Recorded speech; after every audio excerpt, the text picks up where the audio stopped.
Have you ever felt a quiet voice inside you, a gentle whisper, urging you to be more you? But then, almost immediately, another voice, louder, from the outside world, tells you to fit in, to be normal, to color inside the lines. We live in a world that often rewards conformity. From a young age, we learn to hide parts of ourselves, our unique quirks, our bold ideas, even our deepest passions, for fear of judgment. We learn that being accepted often means being a slightly less authentic version of ourselves. We trim our edges, we quiet our strange ideas, we learn to blend in. But what if those hidden parts are not weaknesses, but the very source of your power? What if the greatest minds in history, from ancient Greece to the Far East, held a secret key to unlocking your true, bold, and authentic self? Today, we're going to explore that secret. We'll dive into the wisdom of philosophers like Aristotle and Zhuangzi, and show you why embracing your genuine identity isn't just about being different. It's about building a life of profound purpose and strength. This is your guide to unleashing the person you were always meant to be. The law of the touch of madness. Embracing your unique brilliance. Let's start with a provocative idea from ancient Greece. The great philosopher Aristotle, a man who categorized the known world with meticulous logic, observed something profound about those who truly excelled and changed the world. He wrote, "No great mind has ever existed without a touch of madness." Now, the madness Aristotle spoke of is not instability. It is the courage to deviate. It is the willingness to think, feel, and create outside the accepted norms. It's the spark of the unconventional, the flash of a perspective that no one else sees.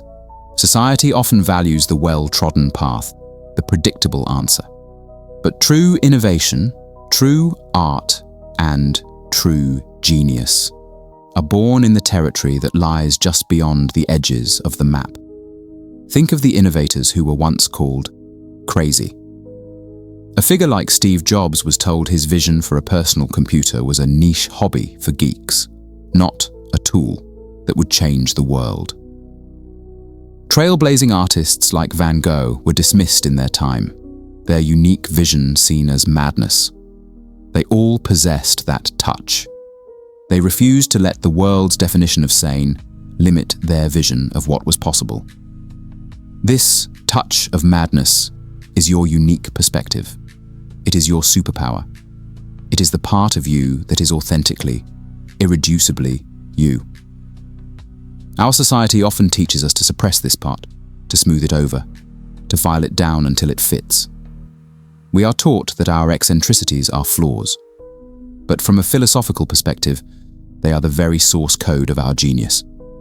Carl Jung would call this the core of your individuation, the process of becoming a unique, whole self, distinct from the collective. So, ask yourself honestly, what is that touch in you? What idea, what passion, what way of seeing the world makes you feel a little unordinary? That is not something to hide. That is your unique blueprint. That is the part of you that the world desperately needs, even if it doesn't know it yet. The law of your own ocean. Trusting your inherent design. Now, let's travel to ancient China, where the Daoist sage Zhuangzi offered a beautifully simple yet profound insight into self-acceptance. He told stories that cut through the noise of societal expectation and pointed to a deeper truth about our nature. One of his most famous ideas can be summarized as, "You cannot judge a fish by its ability to climb a tree." Think about it. We would never look at a fish, a creature designed for the vast, fluid world of the ocean, and call it a failure because it cannot scale the rough bark of an oak tree. The very idea is absurd. Yet how often do we do this to ourselves? We try to force ourselves into roles, careers, and even personalities that simply aren't our natural element. The quiet, reflective person tries desperately to be the life of the party. The meticulous, detail-oriented person is told they need to be more of a big picture, visionary. The creative, artistic spirit feels like a failure for not thriving in a purely analytical job. They are all fish, judging themselves for their inability to climb a tree. Psychologically, this is about recognizing and honoring your inherent design. Your so-called weaknesses are often just your greatest strengths, trapped in the wrong environment. The meticulous person is not too rigid. They are a genius at a task that requires precision. The creative person is not a dreamer. They are an innovator in a world that needs new ideas. The Stoic philosopher Marcus Aurelius constantly wrote about living in accordance with nature. This is often interpreted as the grand nature of the cosmos, but it also means living in accordance with your own nature. You have an ocean where you are meant to thrive. What does your ocean feel like? Where do you feel most natural, most alive, most powerful, most yourself? That is not just a preference. That is your true identity calling you home. Stop apologizing for being a fish and start searching for your ocean. The law of bold action. Living your truth. Once you begin to understand your unique brilliance, your touch of madness, and you start to trust your inherent design, your ocean, the next step is the most crucial and often the most frightening: to live it. To act with a boldness that is born not of arrogance, but of deep, authentic conviction. Authenticity is not a passive state. It is an active, courageous choice that you must make every single day. Psychologically, this is where self-efficacy is born. When you align your actions with your true inner values, you build a powerful sense of resilience and self-esteem. You are no longer a fragmented being, thinking one thing and doing another. You become an integrated, whole person. This is a recurring theme in both Eastern and Western philosophy. The great Chinese sage Confucius emphasized that a virtuous life was not about what you believed, but about how you acted. Your actions were the living embodiment of your character. The Stoics, too, believed that the entire point of philosophy was not to talk about ideas, but to use them to guide your actions in the real world, regardless of external opinion. Think of the quiet, profound courage of Rosa Parks. Her bold action was not loud or aggressive. It was a simple, powerful no. It was a calm, unwavering refusal to participate in a system that violated her inherent truth. Her boldness was not in a shout, but in an unshakable alignment with her own values. Boldness isn't always a grand, heroic gesture. Sometimes, it's the quiet courage to launch the business everyone said would fail. It's the courage to pursue the art that doesn't fit the current trend. It's the courage to have the difficult conversation, to set the necessary boundary, to simply say, "This is who I am, and this is what I believe."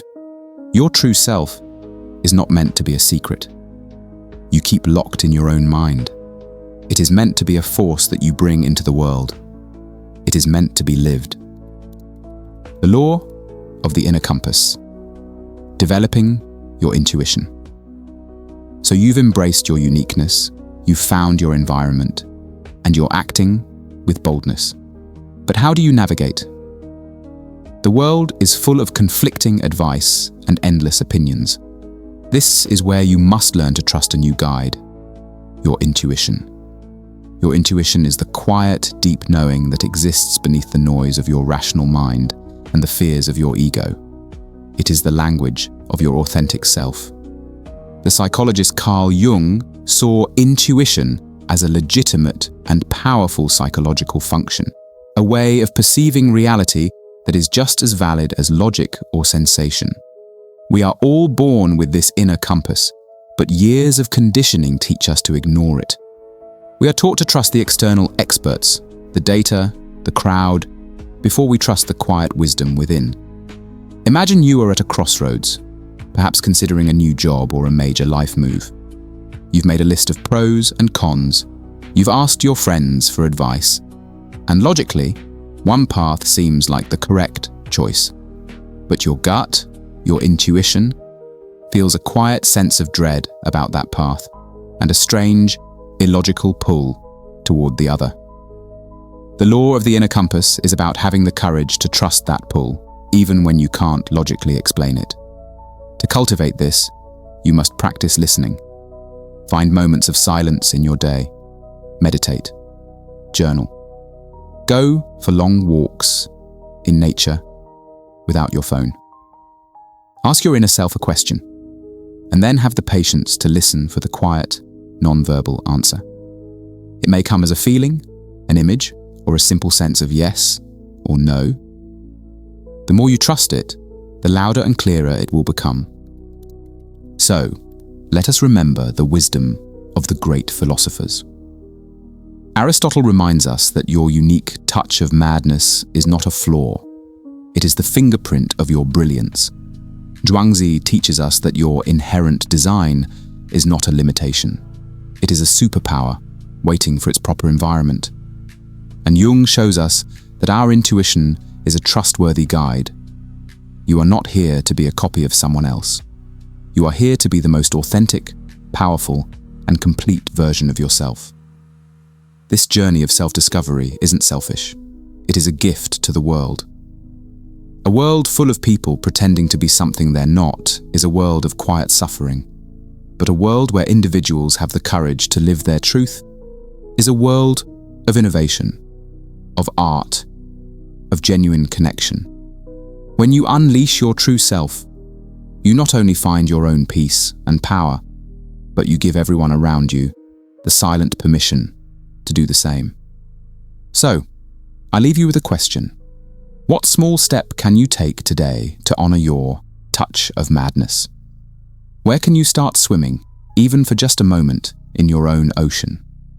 The world does not need more conformity. It needs more you. Believe in your unique design. Act with the boldness of your true self. And watch as your most authentic life begins to unfold.